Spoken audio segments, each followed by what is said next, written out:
اگر اس کی صبح صادق آج کی رات ہے، آج رات سے رمضان کی برکتیں آنی شروع ہو گئیں، یہ اب ہر روز بڑھتی جائیں گی حتیٰ کہ رمضان المبارک سے ایک دو دن پہلے ایسے ہی برکتیں ہوں گی جیسے کہ خود رمضان کی برکتیں ہوتی ہیں۔ اب آج کی رات میں انسان کے لیے رزق کے فیصلے اللہ تعالیٰ فرماتے ہیں۔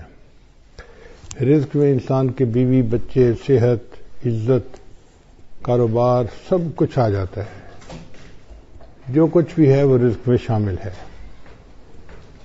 ہم سارا سال رزق کے بارے میں شکایتیں کرتے رہتے ہیں۔ کوئی کہتا ہے قرض نہیں اترتا، کوئی کہتا ہے کہ مجھے انکم کم ہے، کاروبار میں فائدہ نہیں ہوتا۔ بجائے اس کے کہ ہم سارا سال شکوے کریں، بہتر یہ ہے کہ جب اللہ تعالیٰ نے رزق کے فیصلے فرمانے ہیں تو اللہ تعالیٰ کے سامنے عاجزی کر لیں کہ اللہ تعالیٰ ہی خیر کے فیصلے فرما دے۔ جو لوگ غیر شادی شدہ ہیں وہ اپنے لیے اچھے رشتے مانگے، نیک دیندار۔ جو شادی شدہ ہیں اور بے اولاد ہیں وہ اپنے لیے اولاد کی دعائیں مانگیں۔ جو صاحب اولاد ہیں وہ اولاد کی نیکی کے لیے دعائیں مانگیں۔ جو بیمار ہیں وہ صحت کے لیے دعائیں مانگیں۔ جو پریشان حال ہیں مرد یا عورتیں وہ اپنی پریشانیوں کے دور ہونے کے لیے دعائیں مانگیں۔ اپنے لیے بھی مانگیں، اہل خانہ کے لیے بھی مانگیں، ملک کے سب لوگوں کے لیے مانگیں، پوری امت مسلمہ کے لیے مانگیں، پوری دنیا کے مسلمانوں کے لیے مانگیں۔ یہ وقت پوری امت کے مسلمانوں کے اوپر بہت مشکل آ گیا ہے۔ اے خاصہ خاصان رسول وقت دعا ہے، امت پہ تیری آ کے عجب وقت پڑا ہے۔ آج کے دور میں روٹی اور رزق زندگی کا نصب العین بن گئے ہیں۔ ایسے لگتا ہے کہ انسان دنیا میں آیا ہی اس لیے ہے کہ مجھے اچھا کمانا ہے اور اچھا کھانا ہے۔ یہ مقصد زندگی نہیں ہے، یہ ضرورت زندگی ہے۔ مقصد زندگی اللہ تعالیٰ کی عبادت ہے، اللہ کی فرمانبرداری ہے۔ مگر ہم رزق کے پیچھے اس طرح پڑے ہوئے ہیں کہ 24 گھنٹے اسی کی فکر ہے۔ اٹھتے بیٹھتے چلتے پھرتے ہر وقت اسی کی فکر ہے۔ حالانکہ آج کے دور میں زیادہ کھا کر مرنے والوں کی تعداد زیادہ ہے بنسبت بھوک سے مرنے والوں کے۔ اور اللہ تعالیٰ نے رزق کی اتنی بہتات دی ہے کہ بے موسم کے پھل ہر جگہ پر ملتے ہیں۔ پھل کیا ملنا بلکہ بے موسم کے جوس ہر جگہ ملتے ہیں۔ پورا سال جو جوس پینا چاہیں وہ فریج کے اندر موجود ہوتا ہے۔ تو ایک طرف تو اللہ تعالیٰ کی رحمتوں کی انتہا یہاں تک ہے، اور دوسری طرف ہمارا حال یہ ہے کہ اٹھتے بیٹھتے اللہ کے شکوے، مجھے یہ نہیں ملا، مجھے یہ نہیں ہوا، میرے بچے کی نوکری نہیں ہو رہی، بیٹی کا رشتہ نہیں آ رہا۔ تو بجائے شکوے کرنے کے ہم اللہ تعالیٰ کے سامنے درخواست کریں کہ یا اللہ تو آئندہ سال کے لیے جو رزق کے فیصلے فرمائے گا تو ہمارے لیے خیر کے فیصلے فرما دے۔ روٹی کو اتنی اہمیت حاصل ہو گئی ہے کہ اس سے پہلے تاریخ میں کبھی اتنی اہمیت حاصل نہیں تھی۔ دین اسلام اتنا خوبصورت ہے کہ اس نے کسب حلال کو عبادت کہا ہے۔ اس لیے شریعت نے رہبانیت سے منع کیا ہے۔ رہبانیت کہتے ہیں کہ اتنا دین میں لگ جانا کہ دنیا کو چھوڑ دینا، بیوی بچوں کو نظر انداز کر دینا۔ لا رہبانیت فی الاسلام، اسلام کے اندر کوئی رہبانیت نہیں ہے۔ دوسری طرف ہے اباہیت۔ اباہیت کہتے ہیں کہ روٹی کپڑا اور مکان کو زندگی کا مقصد بنا لینا، یہ بھی ناجائز ہے۔ نہ رہبانیت جائز ہے نہ اباہیت جائز ہے، ہمیں اس کے درمیان کی زندگی گزارنی ہے۔ ہمارے حضرت مرشد عالم رحمۃ اللہ فرماتے تھے کہ اللہ تعالیٰ کو جو راستہ جاتا ہے وہ جنگلوں اور غاروں سے ہو کر نہیں جاتا، ان گلی کوچوں بازاروں سے ہو کے جاتا ہے۔ اللہ چاہتے ہیں کہ میرے بندو تم معاشرے میں زندگی گزارو، حقوق اللہ پورے کرو، حقوق العباد پورے کرو، تو اس کے بعد تمہیں اللہ کی رضا مل جائے گی۔ اس لیے انسان رزق کے حلال کے لیے کوشش تو کرے مگر حرص نہ دکھائے۔ جو مقدر میں ہے ملنا وہی ہے، جو مرضی کرتا پھرے۔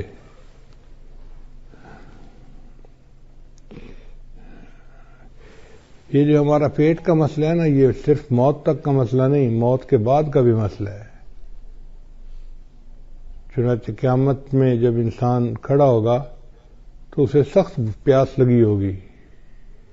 جن لوگوں کو جنت میں بھیجا جائے گا ان کو سخت بھوک ہوگی، مگر ان کو وہاں کھانے کے لیے زقوم دیا جائے گا اور پینے کے لیے غسلین دیا جائے گا۔ وہ غسلین اتنا گرم ہوگا کہ انسان کی آنتیں کٹ کر پخانے کے راستے باہر نکل جائیں گی۔ پھر انسان ٹھیک ہو جائے گا، پھر بھوک لگے گی، پھر پیاس لگے گی، اور یہ سائیکل سزا کا چلتا ہی رہے گا۔ اللہ تعالیٰ فرماتے ہیں کہ جب ان کی جسم کی جلد جل جائے گی، بدلناہم جلودا غیرہا لیذوقوا العذاب، ہم ان کے جسم کی سکن کو دوبارہ ٹھیک کر دیں گے تاکہ ان کو دوبارہ عذاب مل سکے۔ تو یہ پیٹ کا مسئلہ کوئی ابھی کا نہیں ہے، یہ مستقل ایک مسئلہ ہے۔ ہم اللہ تعالیٰ سے دنیا کے رزق کی دعائیں بھی مانگیں اور نیک اعمال کی توفیق بھی مانگیں۔ آج کے دور میں جو بندہ مال کما لیتا ہے اسی کو لوگ اچھا سمجھتے ہیں، بھلے جھوٹ بول کے کمائے یا دھوکہ دے کے کمائے۔ شریعت نے کہا کہ مال تو اس نے کما لیا مگر مال کے ساتھ وبال بھی آئے گا اگر مال حرام ہوا۔ ہم کتنے لوگوں کو دیکھتے ہیں کہ ان کے پاس پیسہ تو بہت ہوتا ہے، کسی کی بیوی نافرمان، کسی کے بچے نافرمان، کسی کو بیماری لگ گئی، کسی کو دفتر کے مقدموں میں الجھا لیا گیا، تو ایسے مال کا کیا فائدہ کہ انسان کے لیے جینا مشکل ہو جائے۔ خود اپنی زبان سے کہتے ہیں کہ جی اس جینے سے تو مر جانا زیادہ بہتر ہے۔ تو بہتر ہے کہ انسان رزق حلال ہی کی تمنا رکھے اور سکون کی زندگی گزارے۔ نبی علیہ السلام نے ارشاد فرمایا، زکوٰۃ دینے سے مال میں برکت آتی ہے اور سود لینے سے انسان کے مال سے برکت ختم ہو جاتی ہے۔ آج جس کو دیکھو وہی سودی کاروبار کر رہا ہے، کہتے ہیں جی کہ کیا کرے، بینک کے بغیر تو کام چلتا ہی نہیں ہے۔ رزق اپنی رفتار میں موت سے زیادہ تیز ہے۔ انسان کو رزق پہلے پہنچتا ہے، موت کا فرشتہ بعد میں آتا ہے۔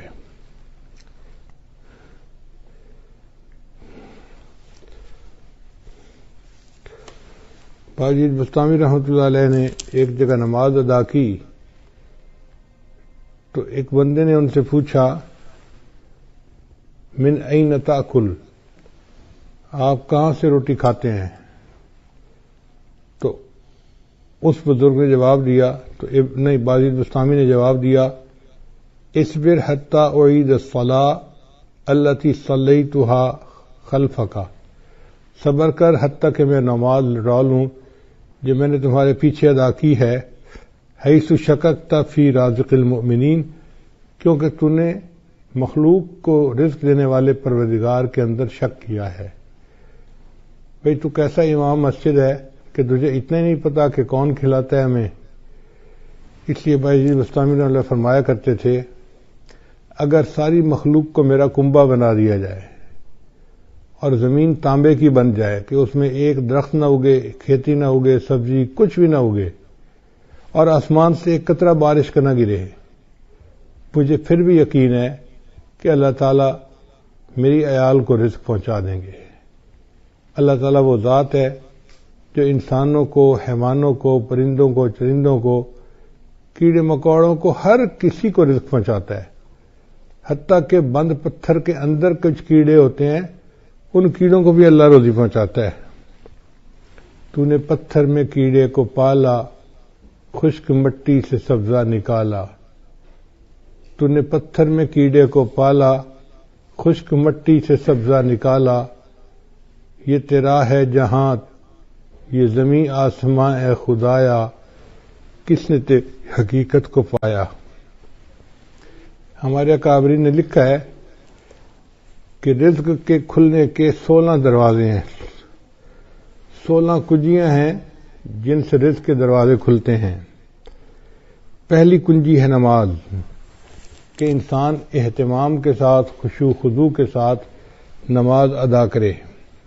اللہ تعالیٰ فرماتے ہیں وَأْمُرْ أَهْلَكَ بِالصَّلَاةِ وَاصْطَبِرْ عَلَيْهَا لَا نَسْأَلُكَ رِزْقًا نَحْنُ نَرْزُقُكَ، کہ تم نماز ادا کرو، ہم تو اس سے روزی کمانا نہیں چاہتے، روزی تو ہم تمہیں دیں گے، ہماری روزی ہے اللہ کے پاس۔ وَفِي السَّمَاءِ رِزْقُكُمْ، اے میرے بندو تمہارا رزق تو آسمانوں میں ہے، اور اللہ جتنا چاہتے ہیں اتنا اپنے بندوں کو عطا فرما دیتے ہیں۔ تو سب سے پہلا عمل ہو گیا کہ انسان نماز کو اہتمام کے ساتھ ادا کرے۔ آج ہم نماز تو پڑھتے ہیں مگر جیسے مرغا ٹکریں لگا رہا ہوتا ہے، ہم بھی اسی طرح اٹھک بیٹھک کر رہے ہوتے ہیں، دل دماغ کہیں اور پہنچا ہوا ہوتا ہے، جس کی وجہ سے نماز کی برکتیں سامنے نہیں آتی۔ دوسرا رزق کا دروازہ ہے استغفار کی کثرت کرنا۔ چنانچہ اللہ تعالی ارشاد فرماتے ہیں استغفروا ربکم انہ کان غفارا، اپنے رب کے سامنے استغفار کرو، اللہ گناہوں کو معاف کرنے والا ہے۔ اور حدیث پاک میں آتا ہے من استر من الاستغفار، جو بندہ استغفار کی کثرت کرتا ہے جعل اللہ لہ من کل ہم فرجا، اللہ تعالیٰ اس کے لیے ہر مشکل میں آسانی کر دیتا ہے، ومن ضیق فرجا، اور ہر مشکل کو آسان کر دیتا ہے، ورزقہ من حیث لا یحتسب، اور اسے ایسی طرف سے رزق دیتا ہے کہ جس کا اس کو گمان بھی نہیں ہوتا۔ تو گویا استغفار کے زیادہ کرنے سے اللہ تعالیٰ بندے کو رزق ایسی طرف سے دیتے ہیں جس کا اس کو گمان ہی نہیں ہوتا، اور اس کے رزق کی پریشانی کو دور کر دیتے ہیں۔ پھر تیسرا رزق کا دروازہ ہے اللہ کے راستے میں خرچ کرنا، اس کو کہتے ہیں انفاق فی سبیل اللہ۔ اس لیے کہ جو بندہ اللہ کے راستے میں خرچ کرتا ہے اللہ تعالیٰ اس کو واپس لوٹاتے ہیں۔ اللہ تعالیٰ فرماتے ہیں وما انفقتم من شیء فهو یخلفہ، تم اللہ کے راستے میں جو خرچ کرو گے وہ اللہ تمہیں اس کا بدلہ دے گا۔ ہم 1 روپیہ خرچ کرتے ہیں، اللہ ہمیں اس کے بدلے 10 عطا فرماتے ہیں، 20 عطا فرماتے ہیں، 70 عطا فرماتے ہیں، حتیٰ کہ کئی مرتبہ 1 کے بدلے 700 عطا فرماتے ہیں۔ لوگ کہتے ہیں جی کہ ہم کہاں سے پیسہ دیں، ہماری تو ضرورتیں پوری نہیں ہوتی۔ بھائی ضروری نہیں کہ انسان لاکھوں دے، جتنا بھی غریب آدمی ہے 5-10 روپے خرچ کرنا تو کوئی مشکل کام نہیں ہوتا۔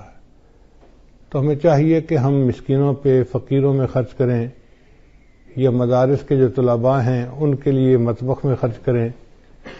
چونکہ ہم اللہ کے راستے میں خرچ کریں گے تو اللہ تعالیٰ اس قرض حسنہ کو واپس لوٹا کر رہیں گے اور کئی گنا کر کے لوٹائیں گے۔ تو دیکھنے میں ہم 1 دے رہے ہوں گے اور دوسری طرف سے 10 ہماری جیب میں واپس آ رہے ہوں گے، مگر یہ نفع کا کاروبار ہر بندے کو کرنا نہیں آتا، لوگ پریشان ہو جاتے ہیں۔ تو پہلا دروازہ تھا نماز کو اہتمام کے ساتھ ادا کرنا، دوسرا دروازہ تھا استغفار کی کثرت کرنا، تیسرا دروازہ تھا کہ اللہ کے راستے میں اپنے مال کو خرچ کرنا، اور چوتھا دروازہ ہے دین کے لیے ہجرت کرنا۔ جیسے بعض لوگ سعودی عرب چلے جاتے ہیں یا ایک شہر سے دوسرے شہر چلے جاتے ہیں تو ان کے کام کاروبار میں برکت آ جاتی ہے، لیکن جن لوگوں کو اللہ نے وطن کی روزی دی ہوئی ہے وہ خوش نصیب ہیں، وہ اللہ کی اس نعمت کا شکر ادا کریں۔ ہر بندے کو یہ نعمت نصیب نہیں ہوتی۔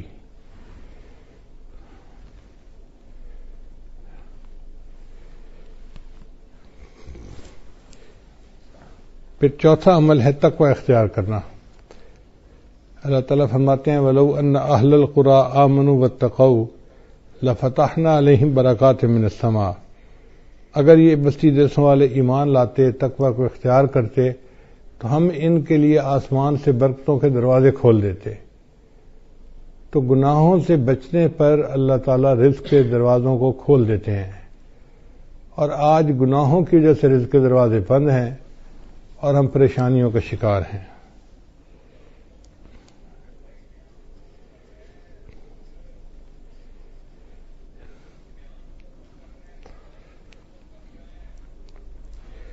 پھر پانچواں عمل جو رزق کے دروازے کھولتا ہے وہ ہے عبادت کی کثرت کرنا۔ حدیث مبارکہ ہے، اللہ تعالیٰ ارشاد فرماتے ہیں، یہ حدیث قدسی ہے، ابن آدم، اے آدم کے بیٹے، تفرغ لعبادتی، میری عبادت کے لیے تو فارغ ہو جا، املا صدرک انی واسد فقرک، املا صدرک غنًا، میں تیرے سینے کو غنا سے بھر دوں گا اور تیرے فقر کو ختم کر دوں گا۔ تو دیکھیں، عبادت کرنے سے اللہ تعالیٰ سینے میں بے نیازی ڈال دیتے ہیں اور بندے کے فقر کو ختم کر دیتے ہیں۔ اس لیے اللہ کا ذکر کثرت سے کرنا، قرآن پاک کی تلاوت کرنا، نیکی کرنا، یہ انسان کے رزق میں برکت کا دروازہ ہے۔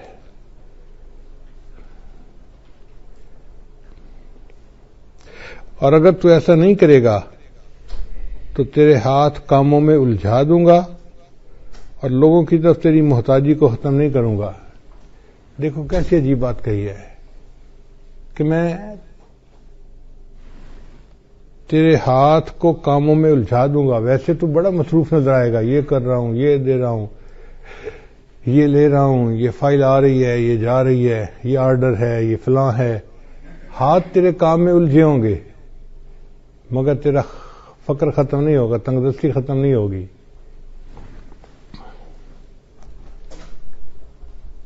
اور چھٹا عمل جس سے رزق کے دروازے کھلتے ہیں وہ ہے حج اور عمرے کی کثرت کرنا۔ اگر اللہ تعالیٰ توفیق دے تو بندے کو چاہیے کہ کثرت سے عمرہ کرے اور بار بار حج کرے۔ دیکھنے میں تو حج اور عمرے پہ انسان پیسہ خرچ کر رہا ہوتا ہے، لیکن حقیقت میں وہی پیسہ اس کے لیے باعث برکت بن کے اس کو واپس اللہ لوٹا رہے ہوتے ہیں۔ چنانچہ نبی علیہ السلام کے پاس جب کوئی بندہ رزق کی شکایت کرتا تھا تو نبی علیہ السلام اسے مشورہ دیتے تھے کہ تم عمرہ کرو۔ عمرہ کر کے جو دعائیں مانگتا تھا تو اللہ تعالیٰ رزق کی پریشانی کو دور فرما دیتے تھے۔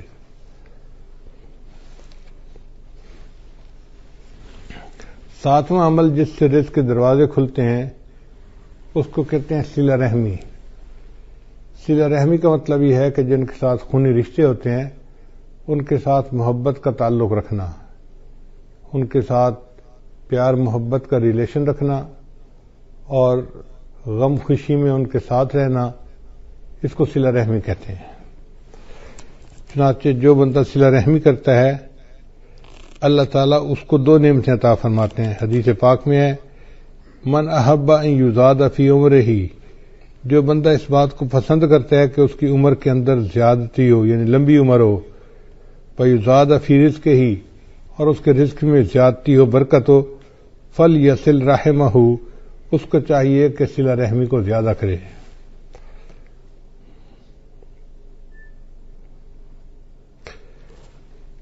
پھر آٹھواں دروازہ ہے رزق کے کھلنے کا، کمزوروں سے حسن سلوک، کہ جو لوگ کمزور ہوتے ہیں، بیمار ہوتے ہیں، بوڑھے ہوتے ہیں، ان کے ساتھ حسن سلوک کرنا۔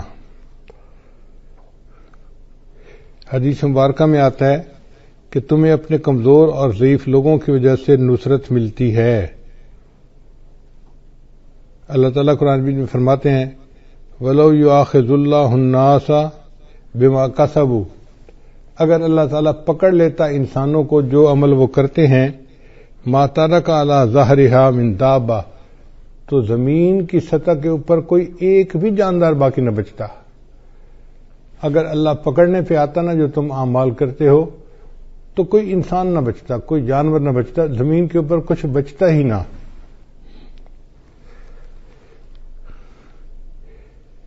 تو اللہ تعالیٰ ہمیں جو رزق دیتے ہیں وہ چھوٹے بچوں کی وجہ سے، بوڑھوں کی وجہ سے، بیماروں کی وجہ سے، عورتوں کی وجہ سے دیتے ہیں، مہمانوں کی وجہ سے دیتے ہیں۔ لہذا ان کو بوجھ نہیں سمجھنا چاہیے، بلکہ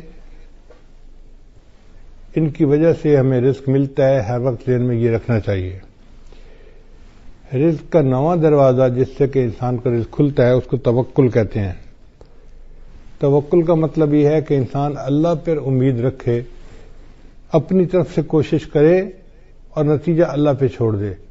وَمَن يَتَوَكَّلْ عَلَى اللَّهِ فَهُوَ حَسْبُهُ، جو اللہ پر توکل کرتا ہے اللہ اس کے لیے کافی ہو جاتا ہے۔ حدیث مبارکہ میں آئے لو انکم توکلون علی اللہ حق توکلہ، اگر تم توکل کرتے جیسے کہ اللہ پہ توکل کرنی چاہیے، لرزقکم کما یرزق الطیور، تو اللہ تعالیٰ تمہیں اس طرح رزق پہنچاتے جس طرح اللہ تعالیٰ پرندوں کو رزق پہنچاتے ہیں۔ وہ صبح اپنے گھونسلے سے خالی پیٹ نکلتے ہیں اور شام کو اپنے گھونسلے میں پیٹ بھرے واپس آتے ہیں۔ انسان کا معاملہ الٹ ہے، بیچارہ گھر سے پیٹ بھر کے نکلتا ہے اور شام کو خالی پیٹ گھر واپس آتا ہے۔ اور پرندوں کا معاملہ دیکھو کہ وہ خالی پیٹ گھر سے نکلتے ہیں اور اللہ ان کو پیٹ بھر کے رات کو واپس گھر پہنچاتے ہیں، جبکہ پرندے اپنے لیے کوئی چیز جمع بھی نہیں کر سکتے۔ کوئی پرندہ آپ نے ایسا نہیں دیکھا ہوگا جو سال کی روزی جمع کر لے، انسان جمع بھی کر لیتا ہے، پھر اس کا یہ حال ہے۔ اور پھر جانوروں کا رزق بھی بہت ہوتا ہے۔ آپ اگر غور کریں تو ایک ہاتھی دن میں کتنا چارہ کھاتا ہوگا؟ ہمارے حساب سے منوں کے حساب سے، ٹنوں کے حساب سے کھاتا ہوگا۔ اس کا وزن ہی اتنا ہے، اور ہم نے جہاں بھی جنگل میں ہاتھی دیکھا اس کو ہر وقت چرتے ہوئے دیکھا۔ تو جو ٹنوں کے حساب سے کھانا کھاتے ہیں ان کے پیٹ اللہ بھر دیتے ہیں، اور انسان بیچارہ کتنا کھا لیتا ہے؟ بڑے سے بڑا پہلوان ہو تو 2 روٹی، اس سے پیٹ بھر جاتا ہے بندے کا۔ تیسری روٹی دیں بھی صحیح نا تو کہتے ہیں نا جی پیٹ بھر گیا۔ تو ہمارا پیٹ بھی چھوٹا ہے اور ہم گھر سے پیٹ بھرے نکلتے ہیں اور رات کو خالی پیٹ واپس آتے ہیں۔ بہتر ہے کہ ہم اللہ تعالیٰ کے اوپر توکل کریں، تو پھر دیکھیں کہ اس کی برکتیں کتنی ہوں گی۔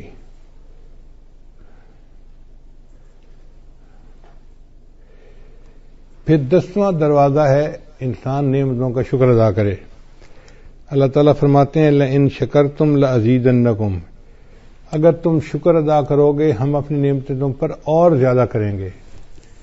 آپ دیکھیں ہمارے اوپر اللہ کی کتنی نعمتیں ہیں، ہم تو شکر بھی ادا نہیں کر سکتے۔ الحمدللہ ثم الحمدللہ کہ گھروں میں کھانا کھانے بیٹھتے ہیں تو 1 سالن 2 سالن تو معمول کی بات ہے۔ کبھی گوشت پکا ہوتا ہے، کبھی دال پکی ہوتی ہے، کبھی روٹی بنی ہوتی ہے، کبھی چاول بنے ہوتے ہیں۔ اب 2 قسم کے کھانے پڑے ہوتے ہیں، حالانکہ کھانا تو ایک بھی مل جاتا تو بہت تھا، مگر یہ اللہ کی نعمت ہے نا کہ اللہ کئی قسم کے کھانے دیتے ہیں۔ اور پھر یہ نہیں کہ کھانے ہی ہمیں ملتے ہیں، کھانے کے علاوہ وافر کھانے ہوتے ہیں۔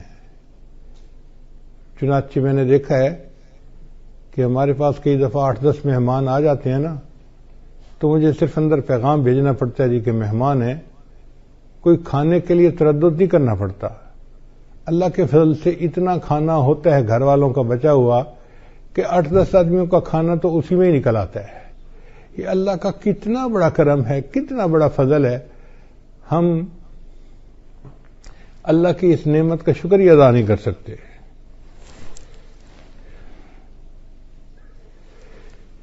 ابن عطا اسکندری رحمۃ اللہ فرمایا کرتے تھے ملم یشکر النعمہ فقد تعرض لزوالہا، کہ جس نے نعمت کا شکر ادا نہیں کیا اس نے نعمت کو اب زوال کے لیے پیش کر دیا کہ اللہ مجھے یہ نعمت نہیں چاہیے۔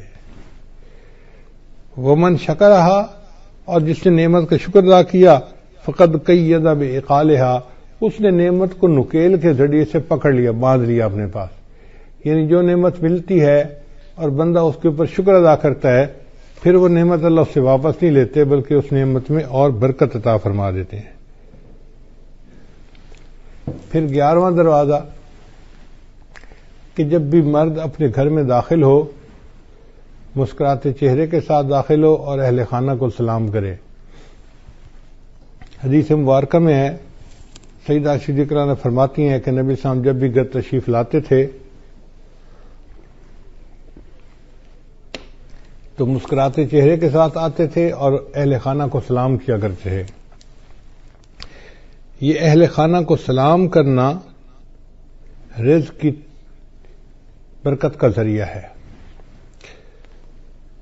چنانچہ حدیث پاک میں ہے، ثلاثۃ کلہم ضامن اللہ، 3 بندے ہیں جن کا اللہ کے اوپر ضمانت ہے، یعنی اللہ ان کو رزق پہنچاتا ہے۔ ان عاش رزقا، اگر وہ زندہ رہے گا تو اللہ روزی عطا فرمائے گا، وکفا، اور روزی ان کے لیے کافی ہوگی، وَإِن مَاتَ، اور اگر وہ مر جائے گا، داخل الجنہ، تو جنت میں اللہ ان کو داخل کر دے گا۔ یہ کون 3 بندے ہیں؟ ان میں سے ایک بندہ ہے رجل، وہ بندہ داخلہ بیتہ، جو اپنے گھر کے اندر داخل ہو بسلام، اور گھر والوں کو سلام کرے، وَهُوَ ضامن اللہ، وہ اللہ کے ضمانت میں آ جاتا ہے۔ اب یہ کتنا آسان کام ہے، مگر بہت سارے لوگ ہیں جو گھروں میں داخل ہوتے ہیں تو ان کو سلام کرنا یاد ہی نہیں ہوتا، بس باتوں میں لگ جاتے ہیں، مسکرائیں گے، بیوی سے پوچھیں گے تیرا کیا حال ہے، بچوں سے پوچھیں گے تم کیسے ہو، مگر سلام کرنا ان کو یاد نہیں ہوتا۔ پھر 12واں عمل والدین کی فرمانبرداری۔ چنانچہ ہمارے بزرگوں نے لکھا ہے کہ 5 چیزوں سے رزق میں برکت ہوتی ہے۔ ایک، جو بندہ صدقہ فرمادامت کرے، دوسرا صلہ رحمی کرے، تیسرا جہاد کرے، چوتھا ہمیشہ باوضو رکھے، اور 5واں والدین کی فرمانبرداری کرے۔ والدین کے فرمانبردار کو اللہ تعالیٰ رزق کی پریشانی میں نہیں ڈالتے، اس لیے ان کی خدمت کر کے ان کی دعائیں لینی چاہیے تاکہ اللہ تعالیٰ کی طرف سے برکتیں اور رحمتیں شامل حال ہو جائیں۔ 13واں دروازہ رزق کا ہے دوام طہارہ، یعنی مستقل وضو کی زندگی گزارنا۔ اگر انسان عادت بنا لے تو وہ باوضو ہر وقت رہ سکتا ہے۔ جیسے ہمیں ہر وقت بے وضو رہنے کی عادت ہے، اس کو بدل لیں تو ہر وقت باوضو رہنے کی عادت ہو جائے گی، جب وضو ٹوٹے دوبارہ پھر وضو کر لیں۔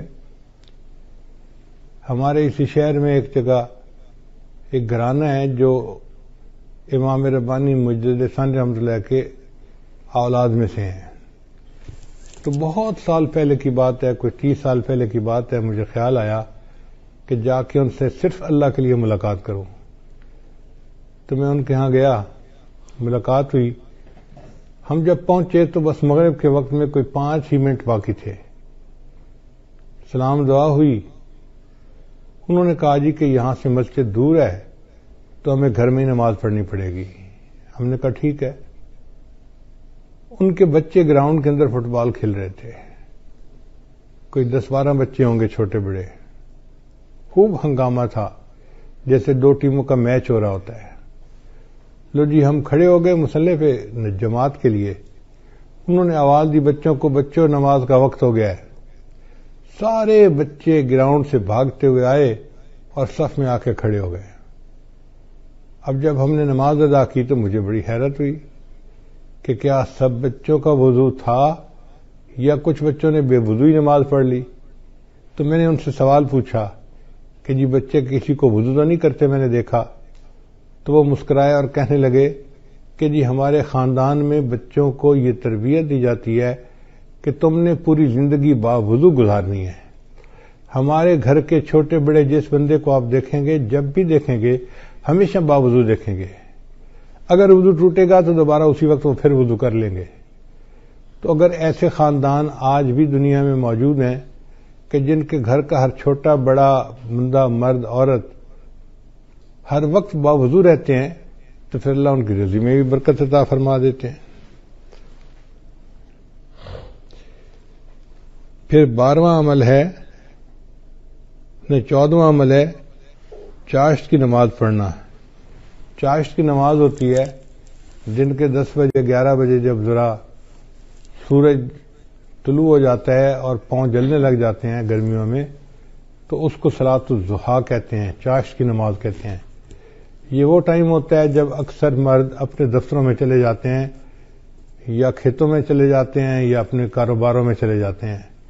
اس وقت جو عورتیں اپنے خامدوں کو کاروبار پہ بھیج کے پیچھے مصلے پہ بیٹھتی ہیں اور نفل پڑھتی ہیں، اس میں اللہ نے رزق کی برکت رکھی ہے۔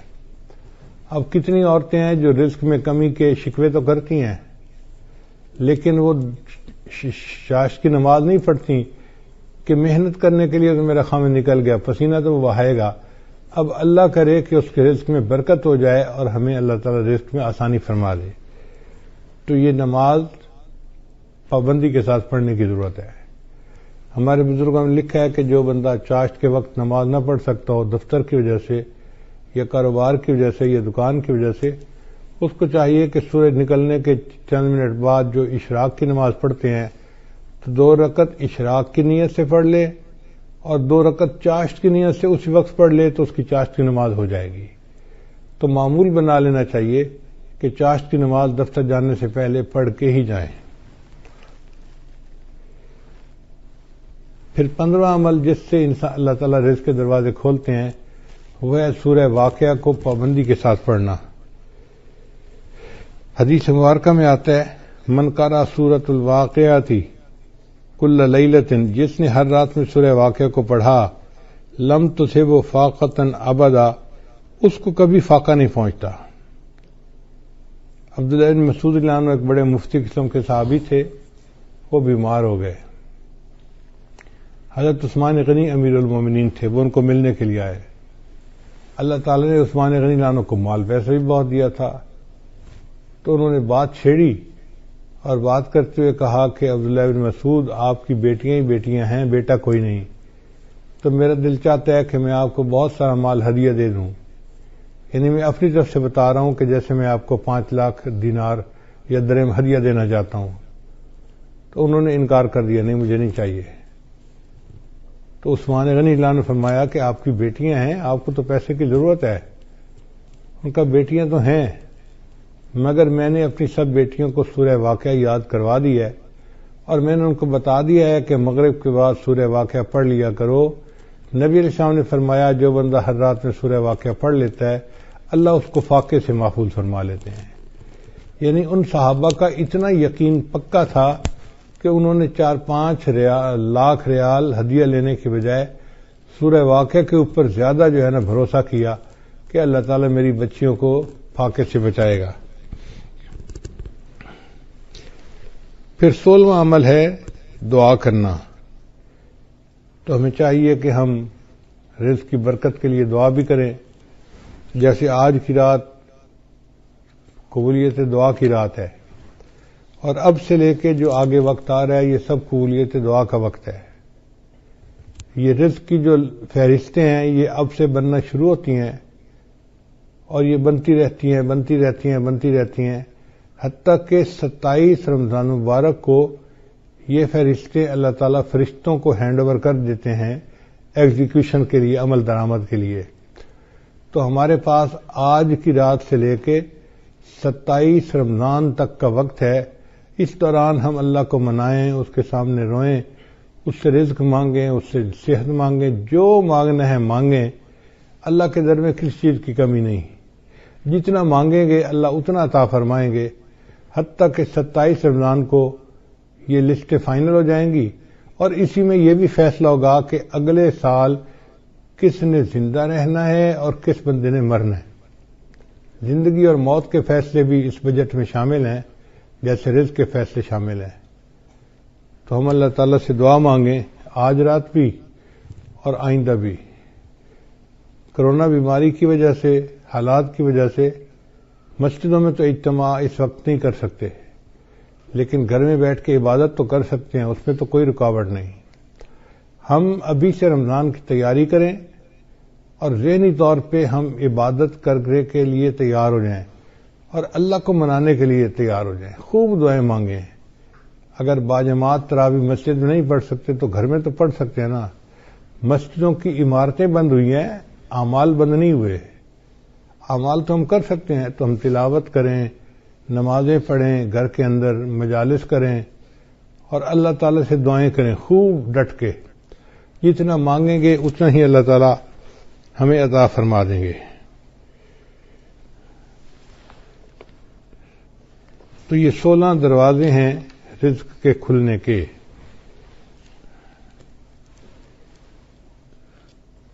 ہمارے بزرگوں نے فرمایا کہ کچھ اسباب ہیں تنگ دستی کے، یعنی کچھ ایسے اسباب ہیں کہ جن کی وجہ سے اللہ تعالیٰ رزق کو ذرا کم کر دیتے ہیں، بند کر دیتے ہیں، تو وہ جاننا بھی ضروری ہے.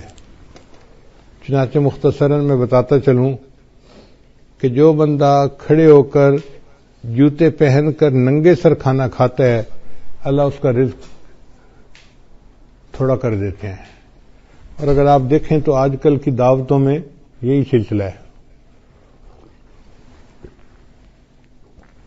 شادی بیاہ میں، ہوٹلوں میں، شادی ہالوں میں اکثر لوگ کھڑے ہو کے کھانا کھاتے ہیں، سر پہ کپڑا بھی نہیں ہوتا اور جوتے بھی پہنے ہوئے ہوتے ہیں.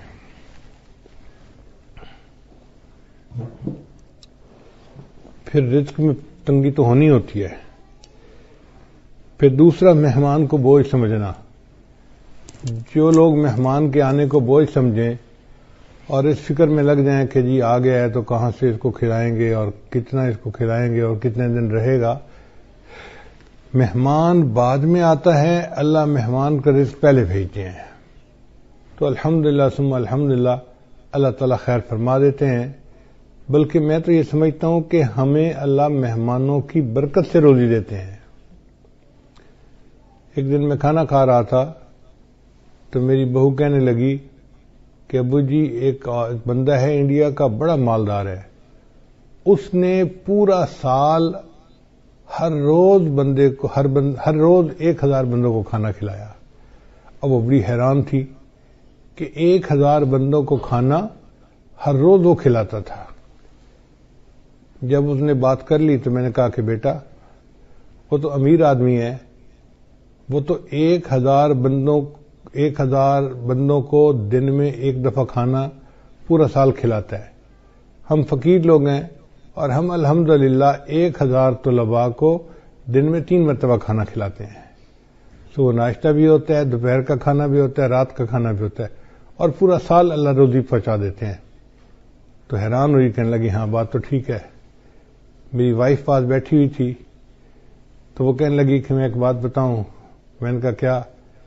کہنے لگی کہ ہماری شادی کو 30-35 سال ہو گئے ہیں اور اس 30-35 سال میں ایک دن بھی ایسا نہیں گزرا کہ ہمارے گھر میں مہمان کا کھانا نہ بنا ہو. میں نے اللہ کا شکر ادا کیا کہ یا اللہ تیرا کرم اور تیرا احسان ہے کہ الحمدللہ 35 سال میں ہر روز مہمان کا کھانا گھر میں بن رہا ہے، ایک دن بھی ایسا نہیں کہ مہمان گھر میں نہ ہو. تو میں تو یہ سمجھتا ہوں کہ اللہ ہمیں رزق جو دیتے ہیں وہ مہمانوں کی وجہ سے دیتے ہیں. تو مہمان نوازی سے کبھی پریشان نہیں ہونا چاہیے. پھر تیسرا سبب ہے بغیر بسم اللہ پڑھے کھانا کھا لینا، ہاتھ دھوئے بغیر کھانا کھا لینا. یہ بھی بیماری عام ہے. دسترخوان لگے ہوتے ہیں، نہ ہاتھ دھوئے جاتے ہیں، نہ بسم اللہ پڑھی جاتی ہے، نہ کھانے کی دعا پڑھی جاتی ہے، جس وجہ سے پھر تنگ دستی آ جاتی ہے اور رزق کے دروازے بند ہو جاتے ہیں. پھر کھانے کے برتن کو صاف نہ کرنا، یہ بیماری بھی عام ہے. ہم لوگ کھانا کھاتے ہیں اور کچھ تھوڑا سا کھانا آخر پہ بچا دیتے ہیں، حالانکہ اسی کھانے میں برکت ہوتی ہے. سنت یہ ہے کہ اگر 3 لقمے کھانا موجود ہے تو اس کو تو چھوڑ دیں تو کوئی اور کھا لے گا، چلو بھائی. اگر اتنا کھا لیا کہ 3 لقمے رہ گئے، اس کو خالی نہ چھوڑیں. اب اس کو پلیٹ کو اچھی طرح صاف کر دیں تاکہ اللہ کی نعمت ضائع نہ ہو، اللہ کی نعمت جو ہے وہ کسی انسان کے کام آ جائے. مگر اس میں ایسے لگتا ہے کہ جیسے یہ بندہ غریب ہے، اور امیر لوگ جو ہیں وہ ذرا شاہانہ دماغ کے ہوتے ہیں تو وہ ڈالتے زیادہ ہیں، آدھا کھا لیتے ہیں، آدھا چھوڑ دیتے ہیں. یہ جو آدھا کھانا اور آدھا چھوڑنا ہے یہ بھی رزق میں تنگی کا سبب بنتا ہے.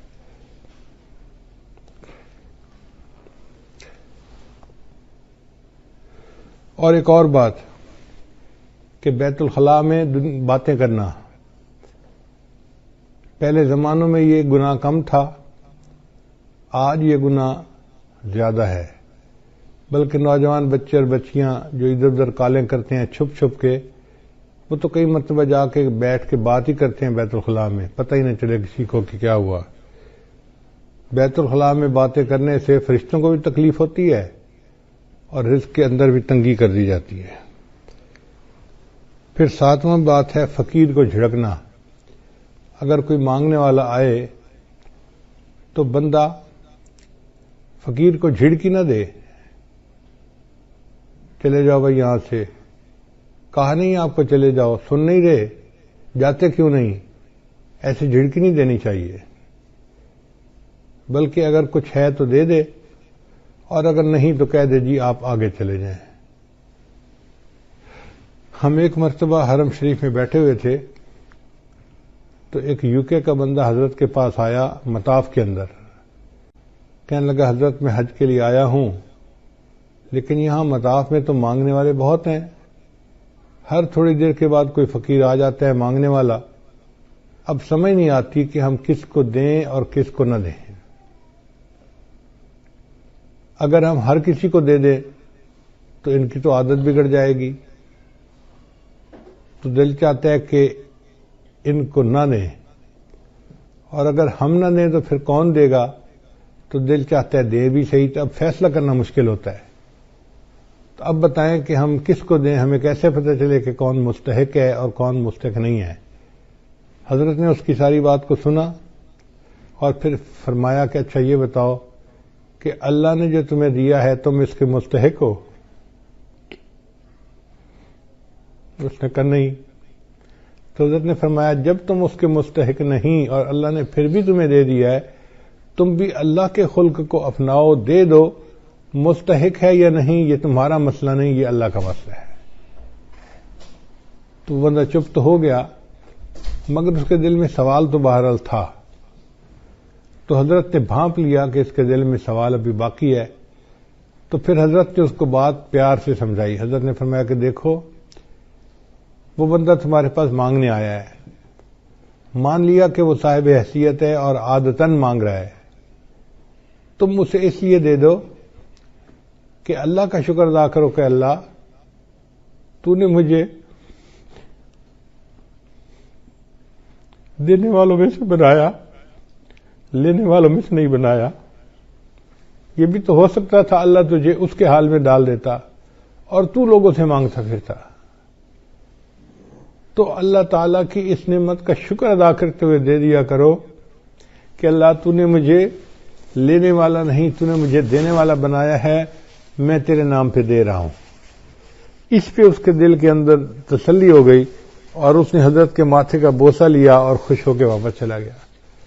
تو اس لیے اگر کوئی فقیر آئے تو اس کو جتنا دے سکتے ہیں دیں، اور اگر نہیں دے سکتے تو پیار سے کہیں جی آپ آگے چلے جائیں، اس کو جھڑکی نہ دیں، اس کو ڈانٹ ڈپٹ نہ کریں۔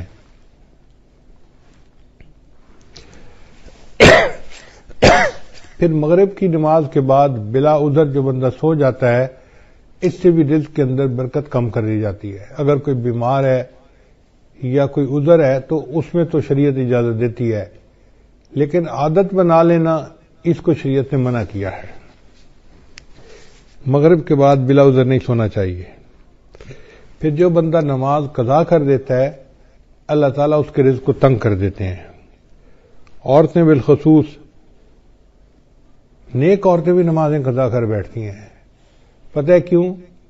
سوچتی رہتی ہیں مہمان آئے ہیں، میں ان کو پہلے چائے بنا کے دے دوں پھر نماز پڑھ لیتی ہوں۔ اب وہ چائے بنا کے دینے میں اتنا کام لمبا ہو جاتا ہے کہ نماز کا ٹائم نکل جاتا ہے، ان کو یاد ہی نہیں ہوتا۔ یاد اس وقت آتا ہے جب اگلی نماز کا وقت شروع ہو چکا ہوتا ہے۔ یا یہ سوچتی رہتی ہیں کہ میں بچے کو نہلا لوں، بچے کو کھانا کھلا لوں، بچے کو پتہ کر لوں، بچے کو نہلا لوں اور پھر نماز پڑھوں گی۔ یہ جو پھر کا مسئلہ ہے نا، نماز قضا کرنے کی بنیاد یہی ہے۔ نماز کو کبھی پھر پہ نہیں رکھنا چاہیے، ابھی پہلے نماز پڑھیں، بعد میں جو کرنا کریں۔ اس لیے جب نماز کا وقت ہو جائے تو نماز پڑھیں اور اس کے بعد جو کرنا ہے کریں. نماز کو کبھی آئندہ پہ نہ چھوڑیں. کیا پتہ چند سانس مزید ہیں بھی صحیح کہ نہیں.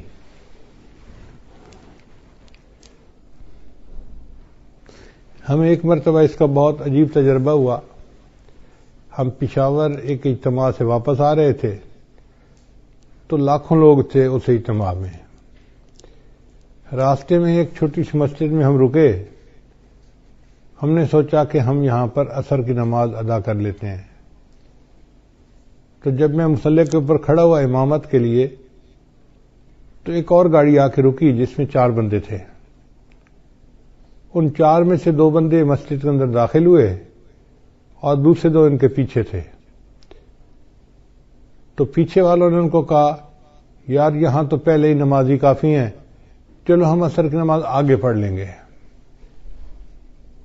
تو جو اندر آئے ہوئے لوگ تھے نا وہ بھی باہر نکل گئے اور گاڑی میں بیٹھ گئے اور گاڑی چلی گئی. خیر ہم نے نماز ادا کی. پھر اس کے بعد ہم آگے چلے اسلام آباد کی طرف آ رہے تھے. کوئی 10 میل کے بعد ہم نے دیکھا کہ اس پہلے والی گاڑی کا ایکسیڈنٹ ہوا ہے اور ایکسیڈنٹ اتنا فیٹل تھا کہ چاروں کے چاروں بندے مر گئے تھے. تو ہم نے جب اس گاڑی کو دیکھا تو گاڑی کو تو پہچان لیا. تو لوگوں نے ہمیں بتایا کہ جی ایکسیڈنٹ اتنا برا تھا کہ ایک بندہ بھی نہیں بچا، سب مر گئے. اس وقت مجھے خیال آیا کہ یا اللہ اگر یہ رکے تھے جیسے نماز وہاں پڑھ کے پھر چلتے تو ایک تو وقت کی عصر کی نماز بھی ادا ہو جاتی اور دوسرا اس کی وجہ سے برکت بھی ہو جاتی. اب یہ انہوں نے عصر کی نماز ادا نہیں کی ہوگی، نیت تھی پڑھنے کی لیکن بن پڑھے دنیا سے چلے گئے. تو کون جانتا ہے موت کا وقت کتنا قریب ہے. اس لیے اگر پھر پہ ڈال دینا جی کہ پھر نماز پڑھیں گے تو اس میں نماز بھی قضا ہو جاتی ہے اور انسان نقصان بھی اٹھاتا ہے. ابھی نماز پہلے پڑھیں جب ٹائم ہو جائے. اور عورتوں کے لیے تو اول وقت میں نماز پڑھنا بھی زیادہ فضیلت ہے. بس اذان کے انتظار میں رہیں. گھر کے اندر ایک بورڈ ہونا چاہیے جس پر نماز کے ٹائمنگ لگے ہوئے ہوں. بچے بڑے اس بورڈ کو دیکھیں اور جیسے ہی نماز کا ٹائم ہو جائے بس وضو کیا، پہلے نماز پڑھی، بعد میں جو کرنا ہے بعد میں کرتے رہیں گے. پھر 11ویں چیز جس سے رزق میں کمی آتی ہے وہ ہے جھوٹ بولنا. جو بندہ جتنا زیادہ جھوٹ بولتا ہے اللہ اس کے رزق کو اتنا تنگ کر دیتے ہیں. اللہ اکبر. شاید آج ہمارے رزق کے اندر جو تنگی ہے اس کی بنیادی وجہ یہ جھوٹ ہی ہے. جھوٹ ہم نے انفرادی طور پر نہیں، قوم میں اجتماعی طور پر آ گیا ہے. جس بندے سے بات کریں وہی جھوٹ میں بات کرے گا اور اس کا نام ہم نے بہانہ رکھ دیا. جی میں نے اس کے سامنے بہانہ کیا. بیوی کہتی ہے میں نے خاوند کے سامنے بہانہ کیا. بیٹا کہنا ہے میں نے ابو کے سامنے بہانہ کیا. شاگرد کہتے ہیں میں نے استاد کے سامنے بہانہ کیا.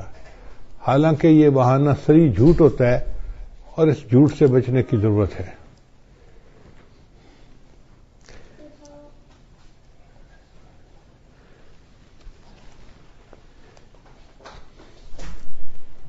بارہواں عمل ہے موسیقی کا سننا. آج کل گھروں کے اندر گانے چل رہے ہوتے ہیں، فلمیں چل رہی ہوتی ہیں. عورتیں موسیقی کی آواز پہ کام کر رہی ہوتی ہیں کچن میں، گھر میں، اور کہتی ہیں الٹا کہ جی موسیقی تو روح کی غذا ہے. اور اس بات کو بھول جاتی ہیں کہ جس گھر میں موسیقی چلتی ہے اللہ ان کی رزق میں تنگی کر دیتے ہیں. پھر 13واں عمل اولاد کو برا بھلا کہنا. کچھ ماں باپ اولاد کو جلدی گالیاں دینا شروع کر دیتے ہیں یا برے الفاظ کرنا شروع کر دیتے ہیں یا کوسنا شروع کر دیتے ہیں. تو جو اولاد کو برے الفاظ کہیں گے یا کوسیں گے ان کے رزق کو اللہ تعالیٰ ویسے ہی تنگ کر دیں گے. 14واں عمل قرآن مجید کو بلا وضو ہاتھ لگانا. قرآن مجید اللہ کا کلام ہے، لا یمسہ الا المطہرون. اس کو ہاتھ نہیں لگا سکتا مگر وہ جو پاک ہو. تو ہمیں چاہیے کہ ہم باوضو ہو کے اس کو ہاتھ لگائیں. اگر بے وضو ہاتھ لگائیں گے تو رزق کے اندر کمی آ جائے گی۔ پھر 15 عمل جس سے رزق میں کمی آتی ہے، نامحرم کو دیکھنا۔ یہ بد نظری کی عادت آج اتنی عام ہو گئی ہے، چاہے آتے جاتے بازار میں دیکھے، گلی میں دیکھے، سکرین کے اوپر دیکھے، سیل فون کے اوپر دیکھے، عورت کو دیکھے یا عورت کی تصویر کو دیکھے، بات ایک ہی ہے۔ تو نامحرم کو دیکھنے سے اللہ تعالیٰ رزق میں تنگی فرما دیتے ہیں۔ اور 16واں عمل جس سے کہ انسان کے رزق میں تنگی آ جاتی ہے، اہل و عیال کے ساتھ لڑتے رہنا۔ میاں بیوی جو ہر وقت دوسرے کے ساتھ بات بات پہ بحث کرتے ہیں، دلیلیں دیتے ہیں، لڑتے جھگڑتے ہیں، تو یہ میاں بیوی کی لڑائی جھگڑے میں اللہ ان کے رزق کو تنگ کر دیتے ہیں۔ اب ایک طرف تو لڑائیاں بھی ختم نہیں ہوتی اور دوسری طرف رزق کے کمی کے شکوے بھی ختم نہیں ہوتے۔ بھئی اتفاق میں برکت ہے، آپ محبت پیار سے زندگی گزاریں تو اللہ تعالیٰ رزق کی پریشانی کو دور کر دیں گے۔ چنانچہ آج کی رات میں خاص طور پر ہم اپنے لیے اور اپنی مسلمان امت کے لیے خوب دعائیں مانگیں۔ ایک وبا پھیلی ہے جس کا نام ہے کرونا، تو مجھے ایک ساتھی نے آج کچھ اشعار لکھ کے لا دیے کہ جی آپ بیان میں یہ بھی سنا دینا، مجھے بھی اچھے لگے۔ اشعار ہیں، نمازیں پڑھو تم تلاوت کرو نہ، یعنی کرونا جو ہے نا وہ اصل میں ہے کہ آ کے کہہ رہا ہے کہ میاں تم یہ کام کرو،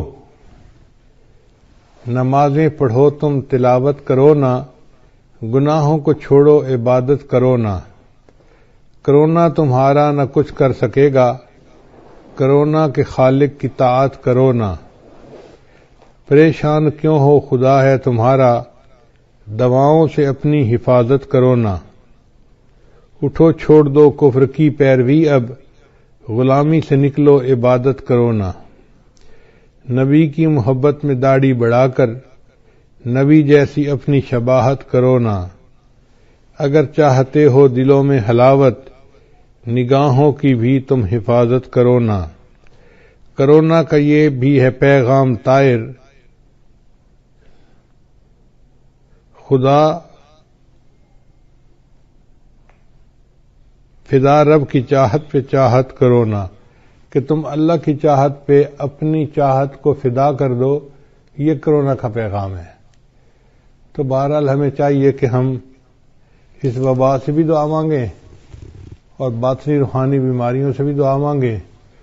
اللہ تعالی ہمارے ایمان کی حفاظت فرمائے اور ہمیں اس دنیا میں اللہ تعالی ایمان کے ساتھ جینے اور ایمان کے ساتھ مرنے کی توفیق عطا فرمائے۔ وآخر دعوانا ان الحمد للہ رب العالمین۔